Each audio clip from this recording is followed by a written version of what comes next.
W Media.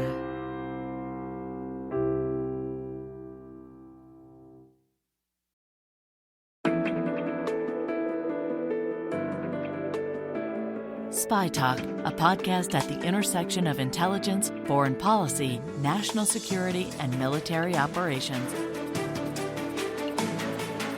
Hi there, I'm Jeff Stein, and this is Spy Talk.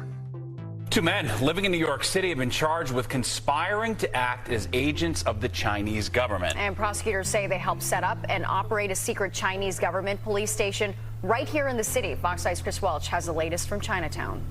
This nondescript office building in the heart of bustling Chinatown in Lower Manhattan has a dark secret.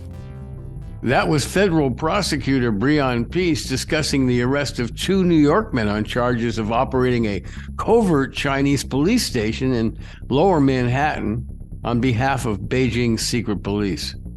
According to the feds, the office portrayed itself as a kind of unofficial consulate to help Chinese citizens in the U.S. with things like visa problems. But in reality, they say, it was a spy base to keep track of and harass critics of the Chinese Communist Party in this country.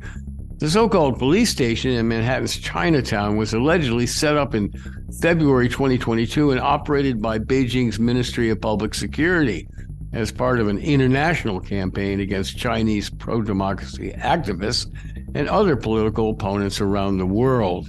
Now, this is old territory for my friend Nicholas Eftimiades, who recently retired from the U.S. government after spending 30 years watching China, and particularly Chinese intelligence operations for the CIA and the Departments of State and Defense. In the 1990s, he was also the author of a groundbreaking book called Chinese Intelligence Operations, and today he's a non-resident senior fellow at the Atlantic Council's Scowcroft Center for Strategy and Security. Nick Eftimiades, welcome back to Spy Talk. Great to see you again.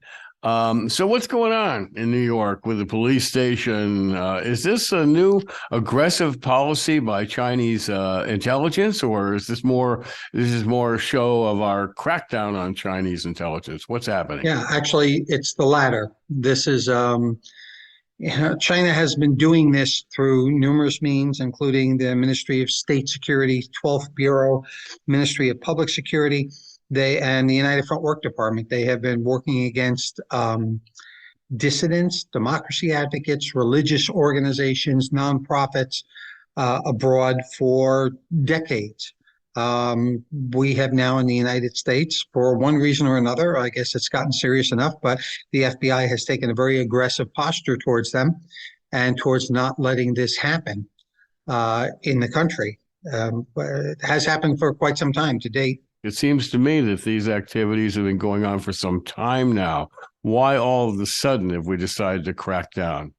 Yeah, so that's a part I can't explain. I don't know if it's a just realization. I know there are certain arrests that were made months ago that the FBI was told about 10 years ago. Mm-hmm. And I granted sometimes these investigations take time. And prior to nonprofits releasing the information that they had discovered about Chinese police stations, the Bureau may in fact not have known about it. So, they have moved aggressively on it since that time. But there have been problems in the Chinese diaspora overseas, not only in the United States, but globally for decades with the Communist Party hunting people down. We reported last year that the Chinese and other foreign intelligence services have been active in penetrating local and state police to get collaborators, paying them a few bucks to track down names and so on of dissidents. What do you know about that?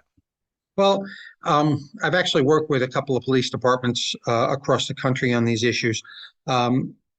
Espionage is not just espionage. It's not just, focusing on secret stuff. out of the government. It's like a cancer that infects society at multiple levels. You have to do everything from have identification to, to travel documents, to be able to rent houses. All those types of things have to be done to support espionage or covert influence activities. And to do that, you need access into state governments in the United States and police services. So it's a normal infiltration process. And given China's aggressive work against dissidents, it's something that they need to conduct their work. Either that or private investigators, things like that. So why do you think that they took the step to open these so-called police departments, police offices outside their embassies and consulates? Why not maintain diplomatic cover for them? Yeah, well, that's a very good question. If they're legitimate, if they're legitimate and they're only there to help the Chinese, overseas Chinese process paperwork and do those sorts of things back in China, then that's a normal consulate function.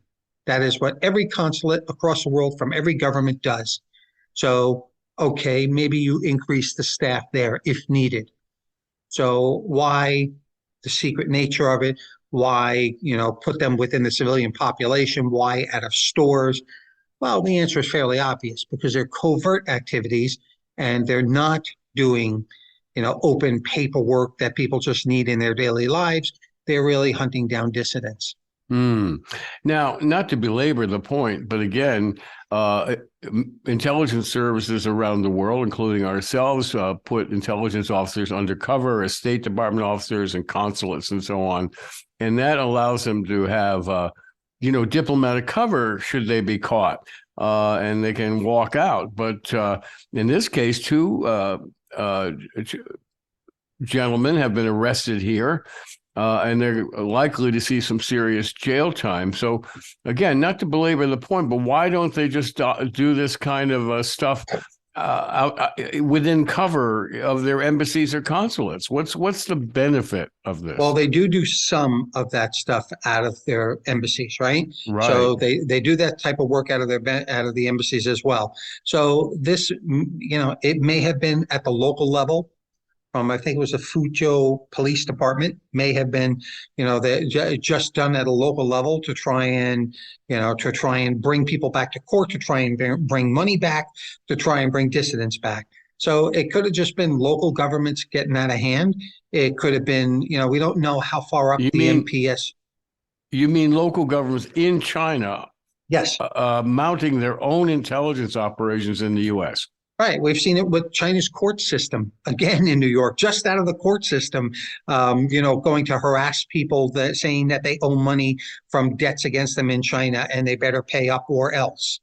Huh. So it could have been local. I hate to put the context like this, but when you look at Chinese governance, it's a lot like the mafia or organized crime.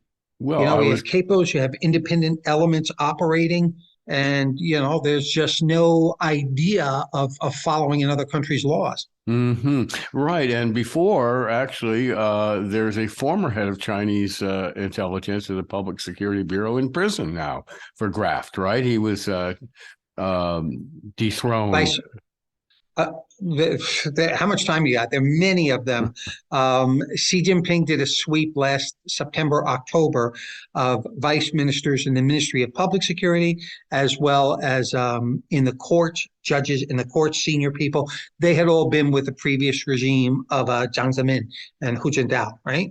So before the People's Congress, he did that. He wiped out opposition completely. There have also been people arrested at the vice ministerial level for the Ministry of State Security. So graft and corruption is sort of a norm, and political opponents are the ones usually picked off. That would be like, we have lots of critics, and there's a long line of critics of our FBI and CIA and other intelligence organizations. But one thing you don't hear much about is top CIA, FBI, et cetera, officials, making a profit out of their jobs. And yet this seems to be rife in Chinese intelligence and their internal security organs. In Chinese society. So I try not to label this as corruption because that's a very Western standard. That's our standard that we put on it. I had a friend who was a mayor of a small town in China, and he said, Nick, you just don't understand. I mean, my wife and I have to crawl on the ground below the windows because there is always a line of people out in front of my house wanting to give me presents, wanting to curry favor with the mayor. So that's the way business is done in China. It's not a legalistic society like in the United States. It's a humanistic society where everything is done on personal relationships and the law really doesn't mean anything. So whether it's espionage, whether it's what we call corruption, doing business, it's, forget the law. It's all a human to human relationship. And they've been at it for 1,000 years or more. We're new at this game. They evolved out of an entirely different system of relationships. Circling back to Xi Jinping for a bit, is this what seems to be apparently a new level of aggression by Chinese intelligence overseas? Do you attribute that to Xi Jinping? Yeah. Yeah. In fact, the Ministry of Foreign Affairs guys will complain to you that they didn't like being called the wolf warriors, as the West had dubbed them after the Chinese movies. But Xi Jinping was, every time someone said something aggressive against the United States or foreign government, he would send a personal note to that person, great job type of thing. So it was driving an incentive in the Ministry of Foreign Affairs for ever more outlandish behavior in publicly attacking, foreign governments, particularly the United States. And this is because, this is what drives that type of fervor. So it is him behind this. And if it's successful in building China and developing China and expanding its influence and its power globally, he gets all the glory. If it backfires on him, if it winds up in a conflict or in some way dramatically impacting China, he gets all that backlash as well. Is he riding a tough, does he have a tough harness on these guys as a public security and intelligence people, or are they allowed, or given a certain level of authority to act on their own? Yeah, he has, well, how do you know what degrees it exists with this? But he has tightened the reins significantly, more so than any leader.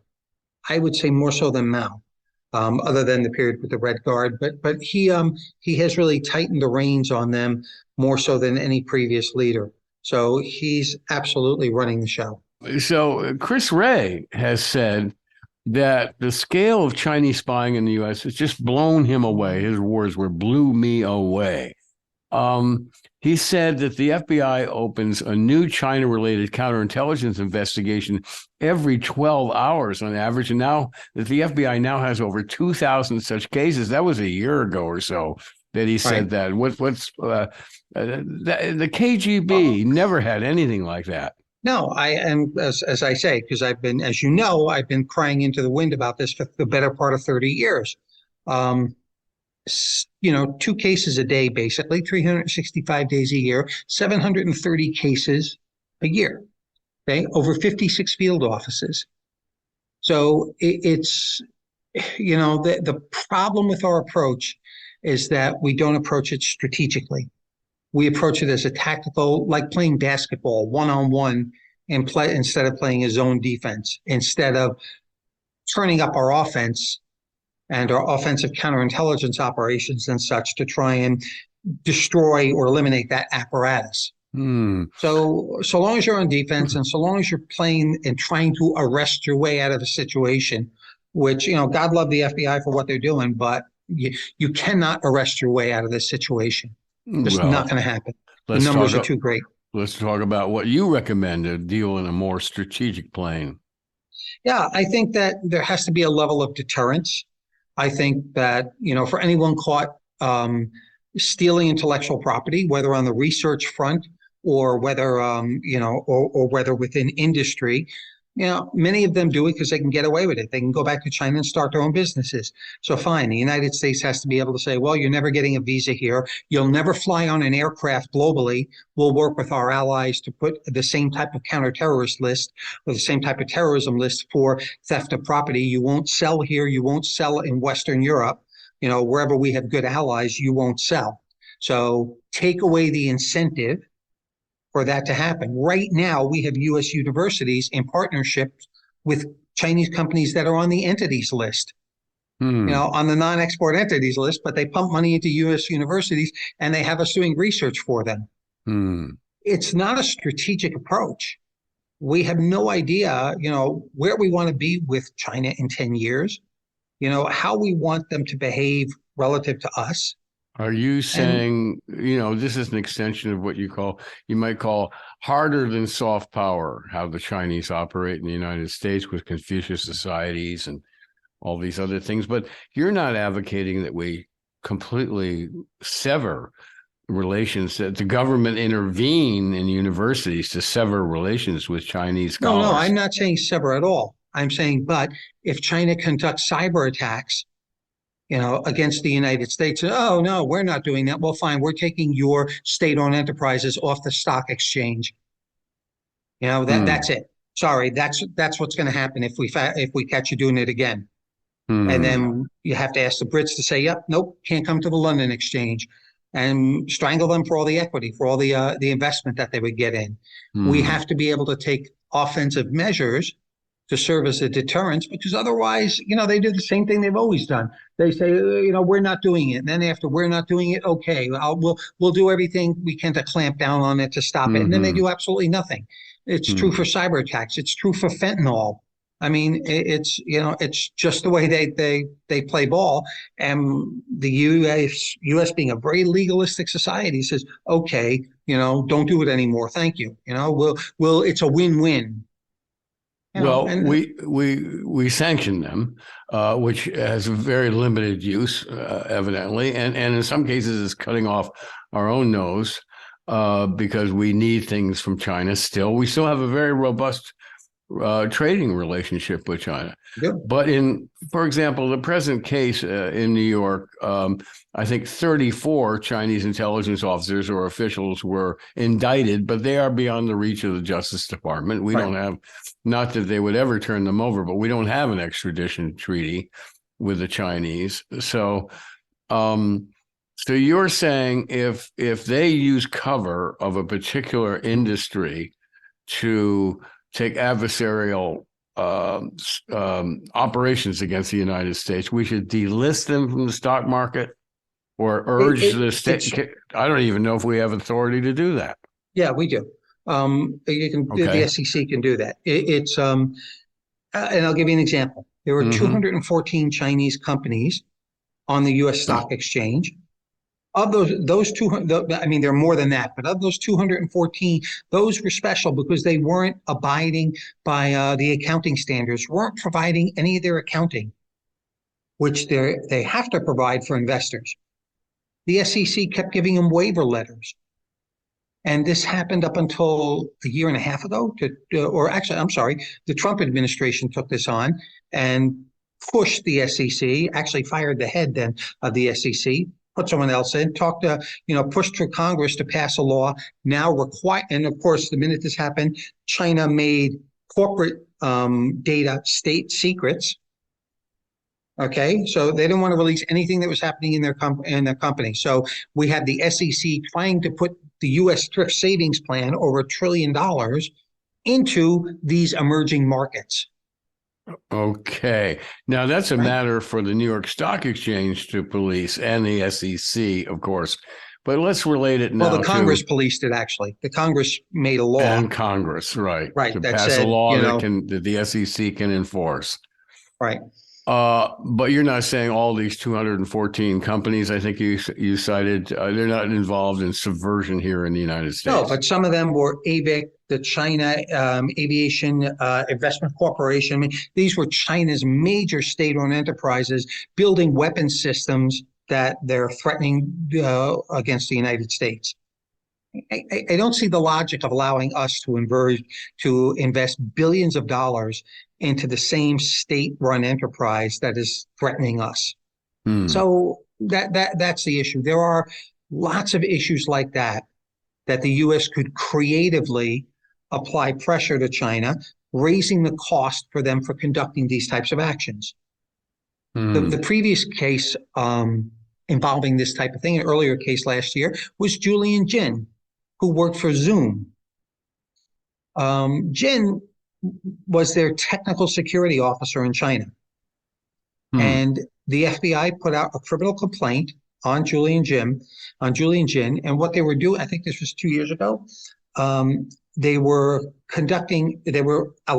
gave Zoom, gave 5 cover accounts to the Ministry of Public Security, who were going in and infiltrating meetings by Chinese dissident groups, by Chinese democracy groups, by religious groups. Yes, I meant to bring that up, that the Chinese here were harassing, or from China, were harassing online gatherings of people advocating democracy in China, criticizing the Chinese Communist Party.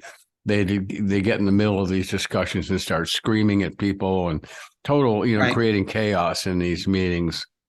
Right, but they were allowed in because Zoom gave them cover accounts to get in. Well, now, are you saying that Zoom wittingly provided the Chinese government with cover accounts? They did. And in fact, you can read the emails in that criminal complaint between the Ministry of State Security, the Ministry of Public Security, and the Zoom technical security director going back and forth because the MSS wants to leave this, stop interrupting them, let them collect on who's violating Chinese law, expressing democracy and opinions. And the Ministry of Public Security wants to dissuade, arrest, go back and go after the families, etc. So there's actually an argument. Do we arrest or do we or do we let it go to collect more information? Same arguments we used to have with the FBI decades ago for these types of things. But Zoom and Zoom posted this on their website, not as an apology, but they posted and said, look, this is what's happening.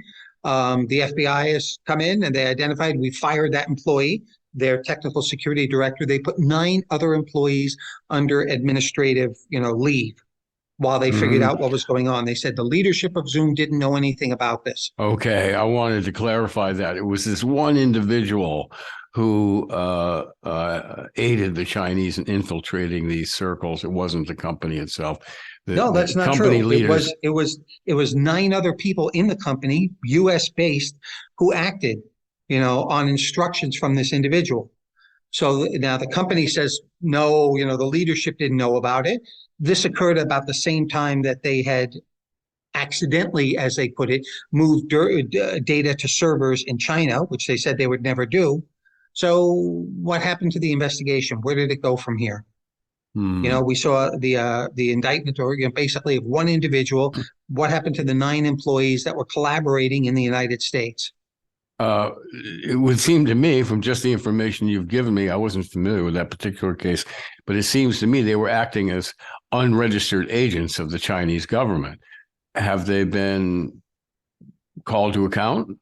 No, they have not. The last we heard on this was Zoom on their website, on their log, saying that they put those 9 individuals on administrative leave. Haven't heard anything about it since. So how actively, they were actively collaborating. Were they doing it, with the idea of approval? Was the leadership, okay, well, we're not going to say anything about this. Go ahead. We have to obey Chinese law, which is what they said internally. Yeah, well, it's Chinese law. We have to obey it. So where's the accountability? What do we know as the end of the story here? Well, it begs the question of why the Justice Department didn't charge them with being unregistered Chinese agents. Yeah, it's certainly, what happened to the investigation is the question we should be asking. Yeah, maybe they investigated it and said, you know what, they didn't know or something like that. Maybe there was some reason they didn't continue the investigation. I got it. I'm all for that. But there should be an answer. And as far as we can tell so far, there isn't. Yeah, we'll look into that. Now, this seems to be, or before we move on completely from servers, you got a position on TikTok. I'm going to assume that you don't like them here.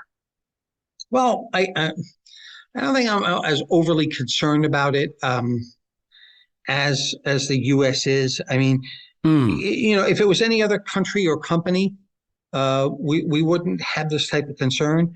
We just know the potential value for that type of data and how it could be used, particularly in the hands of when you're doing influence operations, whether that be electronically or individuals. And when you marry it up with all the other types of data, for example, personally identifiable information, PII, and China's estimated to have that on 85% of Americans, financial data, and lob into that, Internet of Things, data from the Internet of Things, you can build an extraordinarily comprehensive profile on people.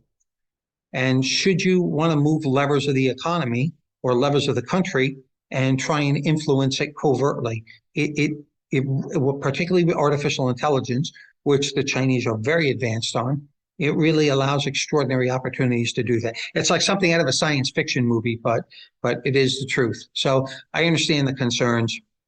Mm-hmm. Now, do you think that you have any sense of whether we've gotten that whether there might be more of these unofficial police stations around the United States? I noticed in my research today that the Madrid-based human rights group Safeguard Defenders found that Xi Jinping's government has set up more than 100 such police posts to monitor the activity of the Chinese diaspora, dissidents, critics, democracy advocates, and so on. 100 around the world. So yeah, 110, I think, is the number. It makes me think there's got to be more in the United States. Well, there was always a discussion that there were two in New York, one in Chinatown and the other in Flushing. So I don't know which one the FBI actually hit, the Manhattan one or the Flushing one. I think they hit the Manhattan one. Yeah, in Chinatown. Right. Well, there are two Chinatowns. One's in Flushing, they call it, and one's in Manhattan. Flushing, Queens, and Manhattan. So I think they hit the Manhattan one. But there's always been discussion about there being one in Flushing, Queens. If you consider the scale of what we're dealing with, and I mean, less than 2 years ago, during the Hong Kong freedom movement, there were people driving around in cars in, I think, Seattle it was, or Oregon, and Los Angeles area, driving around Chinese neighborhoods in what were dressed up to look exactly like copies of Chinese police cars.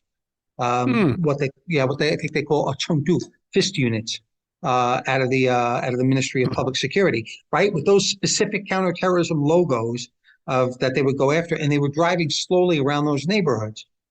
Now, one has to ask themselves, what inspires a person to buy the exact car that the Chinese are using and to doctor it up to look exactly like a Chinese, special unit police vehicle? Well, this is the subtlety of people saying, keep your mouth shut about Hong Kong. Don't get involved. It's, and we're watching you.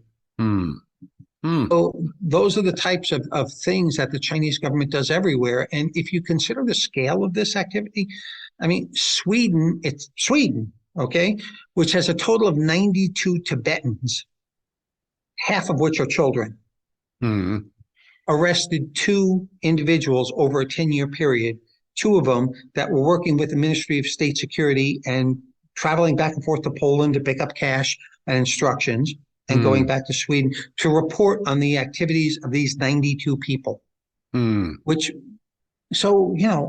How crazy or how paranoid do you have to get that you're really employing people overseas in embassies and on the ground to go collect on a group of less than 100 people, like 50, 60 adults? And then consider the population base in the United States, Australia, in other countries of the Chinese diaspora. Now, China says, well, you guys are backing these NGOs, these pro-democracy movements and activists. Do they have a point? Yeah, from a dictatorship, of course, it's a point. China has some basic rules in its policies, in its foreign policy. Don't mess with our economy. Don't mess with our social stability. And don't threaten the CCP. Outside of that, you can do anything you want. But in those 3 little statements, if a high school has a speaker on democracy for China, the CCP gets involved and has gotten involved. The school in Connecticut, a high school. If the Houston Rockets manager says, freedom in Hong Kong, they cut off the NBA $6 billion franchise in China, right? For the statement of one person expressing his opinion. This is a fundamental clash of values, right? It's one side says individual freedom is everything to us, and the other side says, screw your individual freedoms. We don't say anything that threatens our party. We rule. Don't say anything. Depends where you want to be. Back in the darkest days of the Cold War with Russia, we saw the KGB as the tip of the spear of an existential threat to the United States. Do you see Chinese intelligence operations here as the tip of the spear in an existential struggle? I think there is an existential struggle, but I don't think Chinese intelligence is the tip of the spear.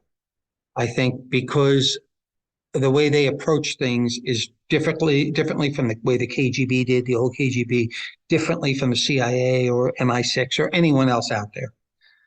It is a whole of society approach in China, driven and monitored by the CCP. So if it was just the intelligence services, we could contend with that easily. It's not.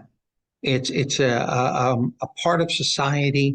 They're state-owned, thousands and tens of thousands of state-owned enterprises, right, with millions of people in them, incentivized to go steal and collect.